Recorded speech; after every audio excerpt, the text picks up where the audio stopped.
Buenas noches, mi nombre es Diego Hermoso Sanabria Molina, estudiante de Psicología, quinto semestre de la Universidad Uniminuto. Hoy vamos a hablar sobre un contexto de Alfonso Torres Carrillo. Hay tres preguntas sobre este contexto.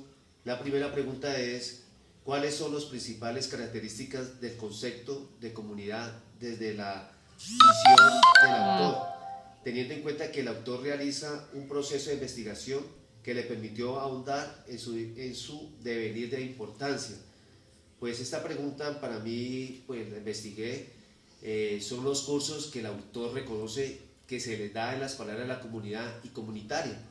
Pues la primera pregunta, pues la comunidad se cataloga una población pequeña que puede ser comunidad local, escolar o científica o religiosa, que eso le da el autor como comunidad.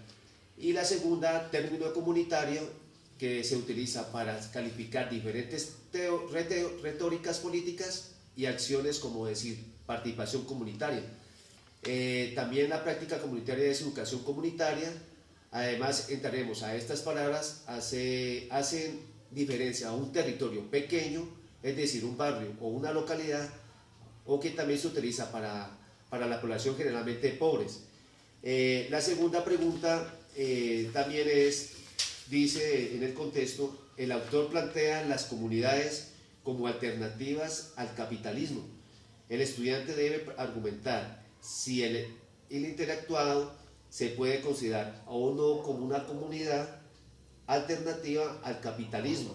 Justifique su respuesta desde su visión del autor y su experiencia en el campo de práctica. Pues esta respuesta para mí, teniendo en cuenta en el contexto del autor, habla que tenemos que se debe tener en cuenta los vínculos, valores, ideales comunitarios como una condición necesaria en la construcción alternativas del capitalismo. Y también que esto debe ir de la mano de procesos como participación activa de sus integrantes y compromisos colectivos. Pues también hay que considerar que se han realizado prácticas de la responsabilidad social como una comunidad alternativa del capitalismo y se preocupa por el bienestar de los demás y que dejan a un lado el beneficio propio para pensar en el bienestar social y comunitario. Para la tercera pregunta dice, ¿cuál es la importancia y el lugar del sujeto en la construcción de las comunidades?